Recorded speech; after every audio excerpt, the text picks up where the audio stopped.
Hi guys, welcome to my YouTube channel. If this is your first time on my channel, thank you so much for stopping by. If you're a returning subscriber, I hail you. Thank you so much for doing that as well. Please hit the subscribe button, turn on the notification bell so you don't miss out on any video that I upload on my YouTube channel. Today's video is a very special one and it's under the YouTube starter series that I told you guys about, and today I'm going to be talking about basically tips and tricks on how to grow your YouTube channel. These are things that I've learned over time that I have been implementing and so far has been helping me grow.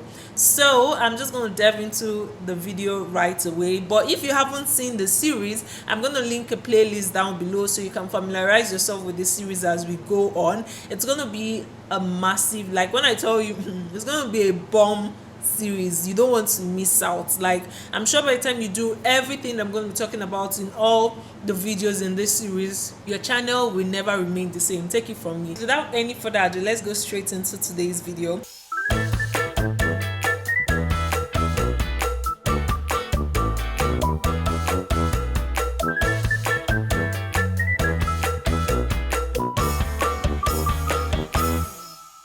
So today's video, I'm going to be teaching you guys or telling you guys tips and tricks on how to start a YouTube channel in 2020. So if you want to start a YouTube channel in 2020, then this video is for you. But however, if you haven't seen my YouTube journey or the video about creating a niche and all the videos before this, I suggest you start watching the videos in the playlist to catch up. And today I'm not going to be showing you, there's no technical anything, it's just a talk through. I'm going to be telling you guys tips and tricks. The first thing you want to do if you want to start a YouTube channel is to arm yourself with the right equipment. So when I say right equipment, you don't have to go out and buy, because I saw somebody using Canon 80D, I must go and buy a Canon 80D. No, if you're just starting out, I highly recommend that you start off with your phone, especially because you're in the experimental phase.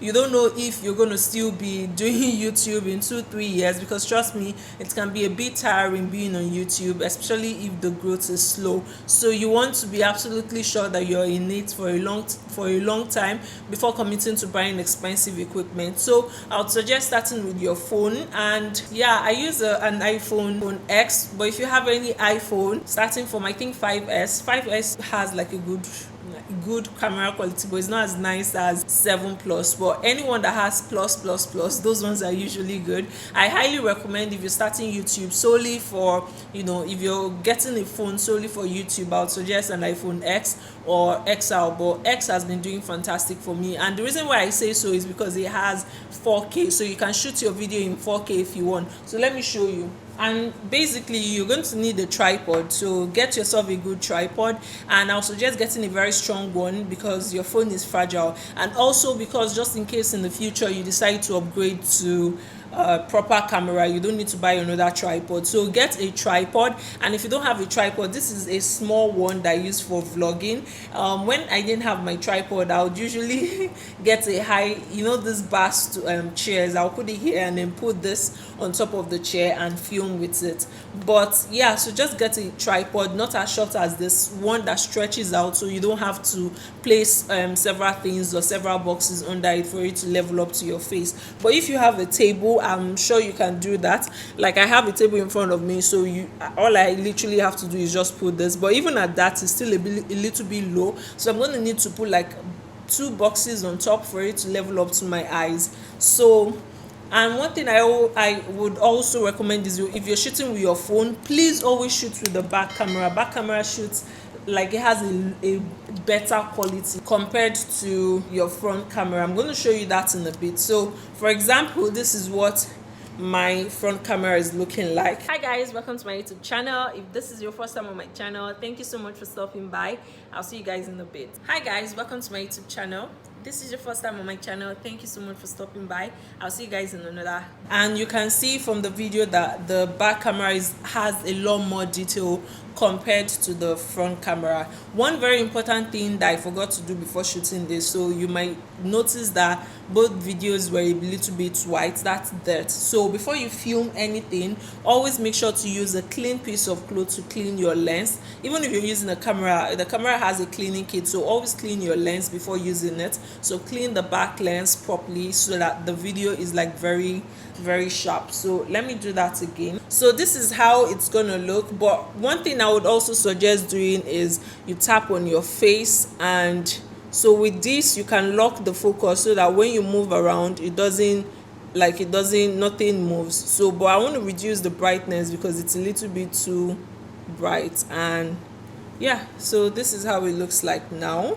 Hi guys, welcome to my YouTube channel. I'll see you guys in my next one. Bye. So yeah, that's that with the equipment. I would only suggest getting a camera. In fact, I got a camera and all this equipment immediately I got monetized, because I knew somehow, even though the money is not a lot, something is still going to be coming into my AdSense every month. So I decided to, let's just invest in this. But if you're just starting out, please don't go and spend like a lot of money getting. But again, if you have the money and like 300-500k is nothing to you, then please go ahead. But if you're just starting out, a phone is fine. Then if you're filming with your phone, there are ways to make your video quality better. Consider downloading third-party apps that helps you control your camera. What they basically do is that they make your video quality, they help your phone record in a quality that ideally the phone wouldn't record. So for example, you're shooting 4K but it's not really 4K, but if you use that MacBook Pro or the third-party app, it's going to shoot in an actual 4K. So it's just basically like a DSLR camera. So download that. If you're using an iPhone, download MacBook Pro. Unfortunately, MacBook Pro is not free, but trust me, it's a very good investment. If you don't have the amount for MacBook Pro, consider Procam. Procam is another very good third-party DSLR interface app. Then if you're using an Android phone, I only and highly recommend Cinema FV5. Like, download it and thank me later. Because of this series, I'm going to do a very detailed video on how I film on Android and how I film on iPhone. So make sure you stick around, and for you to see that video, you won't see it if you're not subscribed to my channel. So subscribe to my channel so you don't miss it, okay? The next important thing is for you to plan. There's this adage that says you plan to something. If you don't plan, you plan to fail or something. Yeah, it's basically the same thing. You need to plan. And when I say plan, like, what also helps me is that I have a jotter, and it's not just dedicated to YouTube, it's also dedicated to my business as well. So I like to jot all the time. If you're creating a YouTube channel, for you not to burn out and for you to be consistent on YouTube, you need to create like a video playlist, so to say. So those are all the videos that you're going to film for the course of at least the first 6 months. You should be very consistent. Outline all the videos you're going to be filming for the 6 months, and if you're going to be uploading twice weekly, then 2 times 6, that's 12. So you have 12 videos. List the 12 videos that you're going to be filming, and that would help you in your journey. Thirdly, editing is very important, and you can edit on your phone. If you're using an Android phone, you can edit using iMovie, but iMovie is so basic. Like, it lets you do the most minimal thing. You can't really do much unless you really want to be very extra creative. And I will do a video on how to use iMovie to creatively edit your video and make it pop regardless of how basic it is. So you can use iMovie, and one app that I highly recommend is Videoleap. So download Videoleap. This app, oh my god, you're going to come back and thank, because I just put you guys on the best app for editing on your phone. Like, that app, it's so good. And one thing I really like about it is that because I film beauty videos for my Instagram page, I like to, it helps me like crop out, so it just resizes the 16:9 video to 4:3 or 3:4, or however I want to upload it to Instagram. So that saves me a lot of quality loss when I'm uploading to Instagram. So download Videoleap on your iPhone,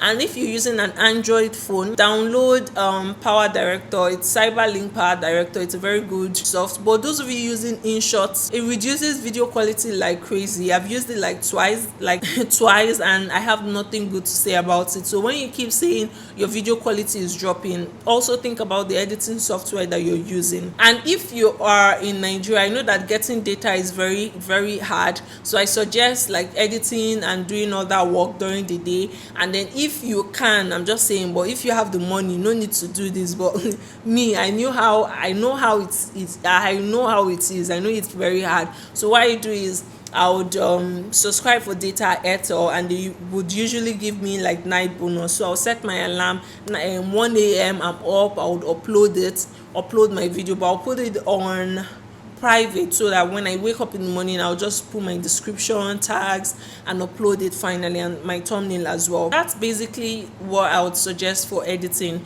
Another good app for editing on Android is KineMeister. It's very good. Just try your hands. There's also this app called Cute Cut or something. Cute Cut, check it out. Those are very good apps. I've used them before and they were nice. It's just that they reduced video quality, like maybe because I was using my phone to film, so I noticed it a lot. But those are very good apps for you to use. But in short, okay. Fourthly, you want to optimize your video. It's not enough to just create videos and upload, but you're not just uploading it for yourself and your family members to see. You want other people, the like over 20 million people on YouTube to see that video, and for you to increase your chances of those amounts of people seeing your video, you need to optimize your video. So that's where using the appropriate tags come in, using your description bar, your title, everything just works into one another. I have a video on that. I think I've already filmed it, but if I haven't, make sure you subscribe to this channel and you follow the playlist that is titled YouTube Starter Series, and I'm going to have all this video to help you grow on YouTube. So that's that. You need to also connect with your viewers. I recommend always replying all your messages, because it just helps your viewers or the people watching your videos will feel like, oh, this person is on point because she replies my messages all the time. So make sure to reply all the comments, like them. If you cannot reply immediately, what I like to do is just leave hearts, like all the comments, and then whenever I'm chanced, I come back and reply. I do the same thing for my Instagram as well. Whenever I don't get a chance to reply physically, because it's always a lot, thank you so much for making a lot, I just heart all the way to the end, and then when I get a chance, I'll just come back and reply all the messages one after the other. So it's very important for you to always reply them, because it just makes them feel part of your family, because that's the whole idea. You want them to feel like part of family, so that they stick to your channel. Sixthly, social media is very important. So it's not just YouTube you should focus on. When you post on YouTube, always share your content on your other social media platforms. So if you have Facebook, if you have WhatsApp, if you have Instagram, share your links on all those platforms. What this does is that it increases the chances of your video being viewed by a lot more people than just your family members or just the 100 subscribers you have on your YouTube. So always share your content on all your social media platforms. There's nothing to be ashamed. It takes a lot of labor to start YouTube, so let them hail you, let them praise you, okay? But if negative feedbacks also come, just try to ignore them. If it doesn't make sense to you, just ignore it. If it makes sense, try to see how you can correct that and make it better. Music is also very important on YouTube. I highly recommend using the free non-copyright songs on your YouTube videos. Trust me, it's just a waste of if you use copyrighted music, your money, when you eventually get monetized, will be going to the person who owns the music, and it can be so crazy. So what if that video blows up and you have over 500,000 views on that video, where let's say they should be paying you like $500 or $1,000? That money will go to the owner of the song, because you're not the owner and the song has been copyrighted. So always use free songs. What I do personally is all the sites where I can get free music, I am subscribed to them, and the notification bells are turned on. So anytime they post a new song, so check out Audio Library, check out non-copyrighted songs on YouTube.